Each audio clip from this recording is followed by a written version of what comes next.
Divine Beloved, I am open to releasing my own restrictions, my limitations, and my boundaries. I am open to seeing through the lens of love, because that is the true reality. Love is, you are, and I am. And so it is. Amen. And amen. So we're going deep today. And, you know, it kind of goes off of last week's conversation because we went from the 10 Commandments to the Beatitudes. And we talked about the thousands of years in between, right? And that the Old Testament was the outer world. The New Testament is the inner world. And we're still trying to transition across that bridge, across that space. So I'm going to be very honest with you today. All right? And so I'm going to say, love me after, love me during, love me. But what I'm speaking of, I feel like we all have it in different ways or different degrees. So for me, this pen and Flag Day have a competing narrative because we're the United States of America. But I have felt that we're the divided states of America. So this, the beautiful song, trigger me because I'm focusing on competing narratives. This might trigger for some as a competing narrative. And it's where we are. So how do we move through those competing narratives, right? And we hear things that we might believe are truthful, and we hear things that we might believe are untrue. And again, that's where we access our outer world and our outer information. But how do we deal with it? How do we come back to handle those narratives? And I can look and, you know, I remember something about my dad being upset with the news and he threw his slipper at the TV one time. I don't even know what it was. I was a young kid. I don't even know. But that was the only time I ever saw my dad throw anything at the TV because he was like, what was I doing? But we have these narratives and we each struggle to see what is right and to do what is right. Or do we just not say anything and do we follow along? How do we take those actions? But the biggest narrative we have to look at is the narratives that we're creating in ourselves. Because, okay, we come to unity, right? And some are coming for the first time.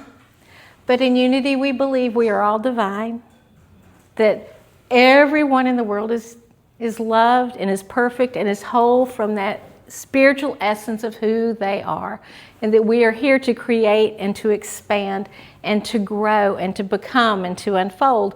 And again, going from the Old Testament to the New Testament, going from the outer world to the inner world, we're not all into that inner world yet. The inner world being the kingdom of heaven is within, coming from that place of love, coming from that place of understanding. But how many inner arguments do you have with yourself? How many what is that narrative? Well, I'm not worthy because, you know, I was told that. I'm not worthy because, you know, nobody liked me when I was little. I'm not worthy because my parents said I was a mistake. I'm not worthy because people don't like me. I'm stupid. What are those? Those are competitive narratives that we create in our lives, that we create in our story. And there was a quote, and we don't have a slide, but I was thinking it was up on this part. Okay.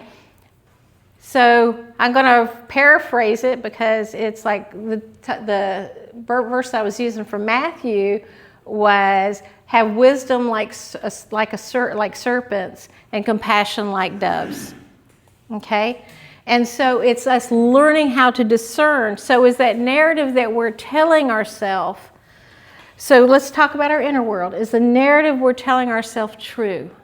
Is that true, or is it a false belief?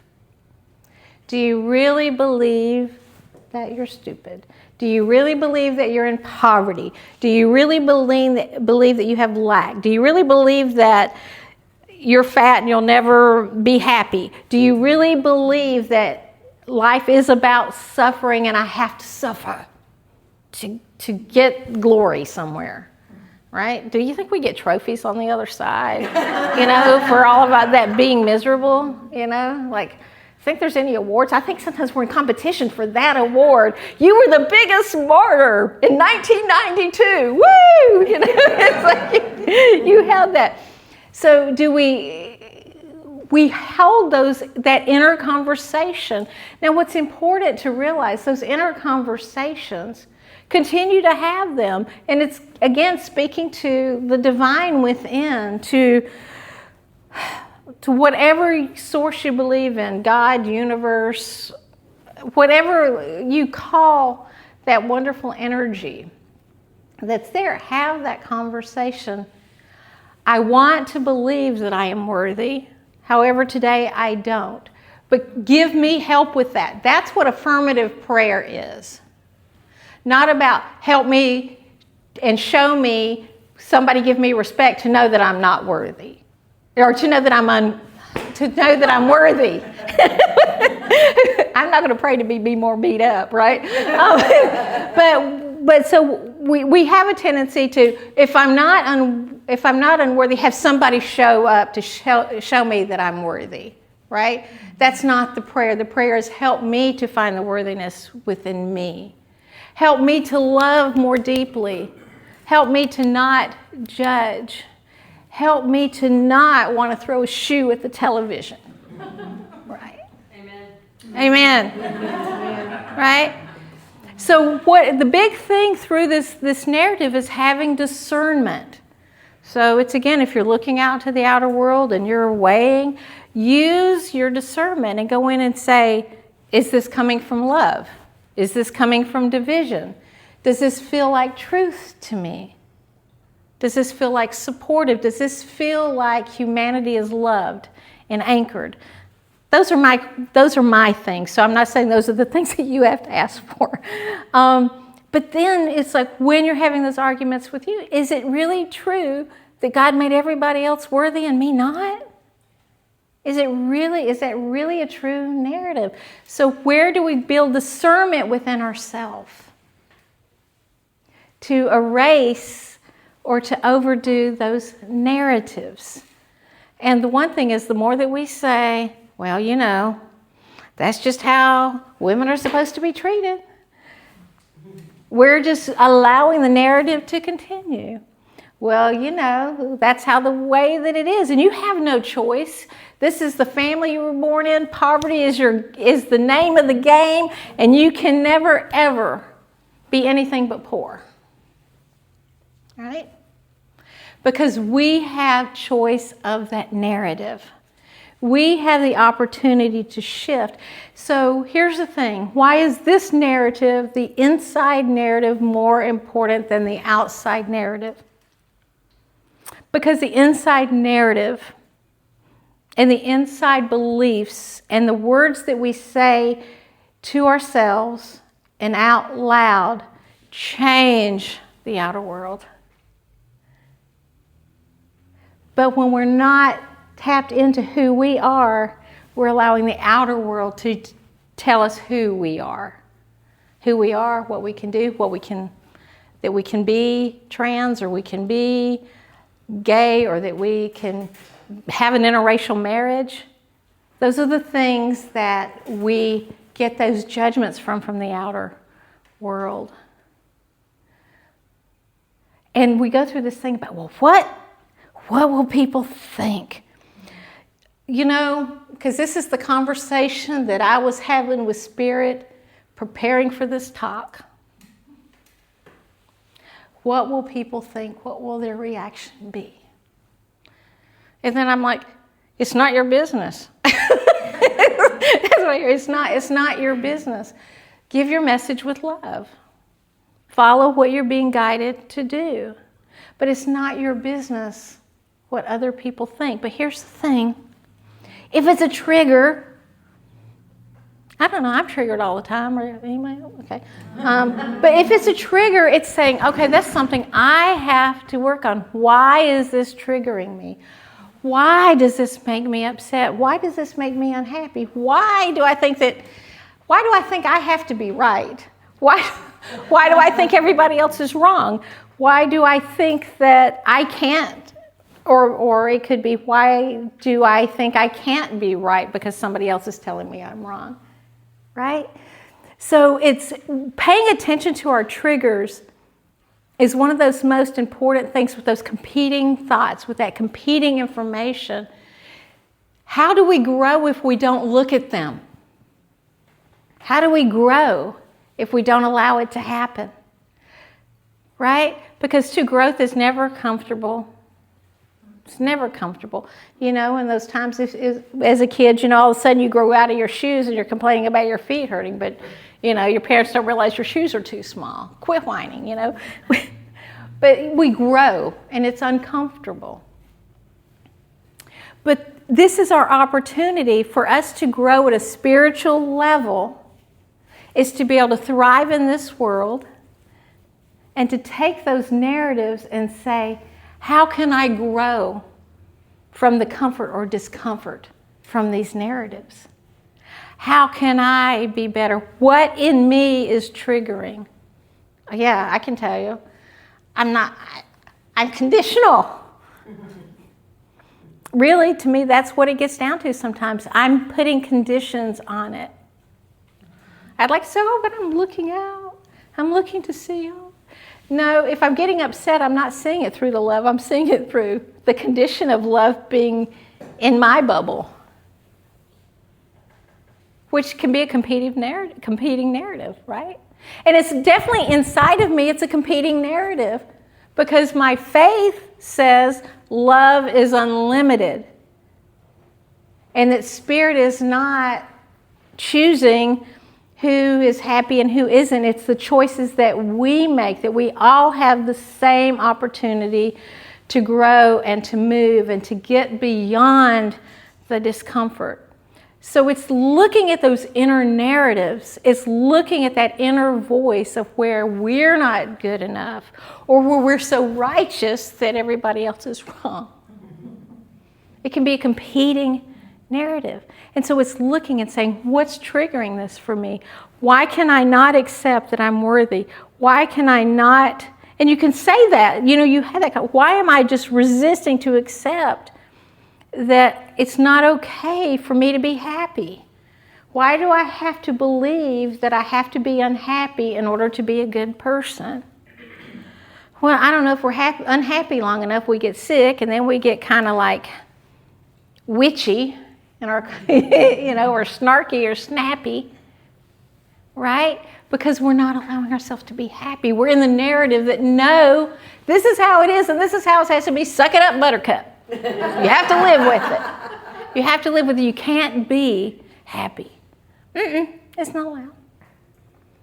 And here's the thing, right? You've probably heard me say this 1,000 times. You'll hear me say it 1,000 more. We can never be unhappy enough to make somebody else happy. We can never be poor enough to make somebody else rich. And we have guilt if we have money. We have guilt if we have happiness. We have guilt if we have health. Because, well, other people are suffering. Other people are suffering. I shouldn't let people know that I'm happy. Yes, you should. Be who you are. Be true. You don't have to be in that competition, that competing narrative, the one that where we were taught from the Old Testament to keep our heads down, do what we're told. God is outside of us. The universe is outside of us dictating everything. And the only way to get to where you need to go is for somebody that's wiser, that is a leader, to tell you when you can do it and how you can do it and when it's time. Now, here's the thing that I say to you. I hope at some point, no, that's not the right way to say it. Whatever I share, if it inspires anybody, and hey, you get on your bandwagon and you really evolve and grow and you're way up ahead of me on the path, yay. I'm not going to say, oh, you don't really know that right now. I need you to take 6 more classes over 20 years so that you get it, right? Think about it, right? So it's like, but we're used to the world, the outer world, dictating to us how we're important, how we matter, what we do, who we can be.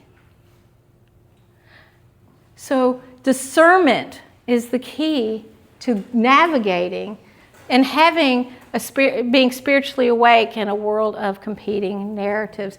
So if we are starting to be spiritually awake, we're not seeing it in the same aggravation that we might be at the moment, right? That we can, again, well, I'm doing what I need to do, and I'm going to see with love, and and I believe that Spirit loves everybody the same, and I believe that every single person on this earth is a co-creator of their world and is co-creating and manifesting their desires. So when the judgment comes, is it Spirit judging? Is it God judging, or is it me? And the wisdom of the serpent from the Bible is that it's having the wisdom without the judgment. Do you understand what I'm saying with that? Without judging and saying, this is what it is. So what do I do with that? Why is it triggering me? Let me look at that. Let me see that. And I've been doing a lot of that for, I'm going to say, the last year and a half or 2 years, I don't know, but a lot of going in and really asking these questions. And it's like, this is kind of like part of what we have to do, is to look and to see, where does discernment hold? Where does truth hold? Where does love hold up in our life? And the compassion of doves, right? Dove is always a symbol of peace. Dove is a symbol of compassion. And what is compassion? It's love. And what does unconditional love look like? Is unconditional love in the middle of a competing narrative? No. It's kind of like where God told me worry doesn't exist in spirit. That we create that. So there is no division in divine mind. There's just love. And it's like, I love somebody enough, I let them do their thing. I'm not stopping them.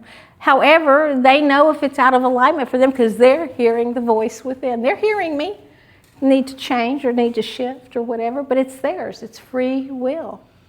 But becoming spiritually awake is really, really looking at ourselves and finding peace with who we are and knowing that we are nothing less than love and expression. But we can know when we're acting out of love and expression and when we're not acting out of love and expression. And I would say, how many of you choose love, right? I mean, I think all of us would say, I choose love, I choose love. And so it's like, I don't know, the term I use is a real Baptist phrase. So I'm often having to have a come to Jesus meeting with myself. Me and Spirit are like, really, what is going on here? What is going on and why is it going on? I know, why is it going on? Let's talk about it. But the more inner conversations you have, even if you think that Spirit's not listening, it is. And it's going to talk back. And so it's kind of like, I think of, it dates myself, but in the old cartoons where you'd have the devil on one shoulder and the angel on the other, it's sometimes that's how we feel like it's in our mind, right? But again, any of that, what we call in unity, the evil is error, any of that error thinking is coming from that part of us not believing in who we are, not thinking that we're worthy. And Charles Fillmore, co-founder of Unity, in one of his books, he says this most wonderful thing. In order to demonstrate You need to get your demons straight. What that means is demonstrating is moving in faith, moving in love, moving in trust, moving to allowing yourself to accept the truth of who you are, the divine narrative, and you are never without. That there is a way made for you. The demons are those thoughts in the mind that keep telling you and judging, helping you to judge yourself and helping you to judge others. But the demonstration is walking in faith, walking in love, and moving it and trusting it. So in order to demonstrate, we need to get our demons straight. And that's what we're exercising, those demons, when we have those conversations. So, decide your narrative. Decide if love is the one to prevail. Decide if healing is the one to prevail. Decide if worthiness is the one to prevail. Because you are nothing less than the divine. Until next time, namaste.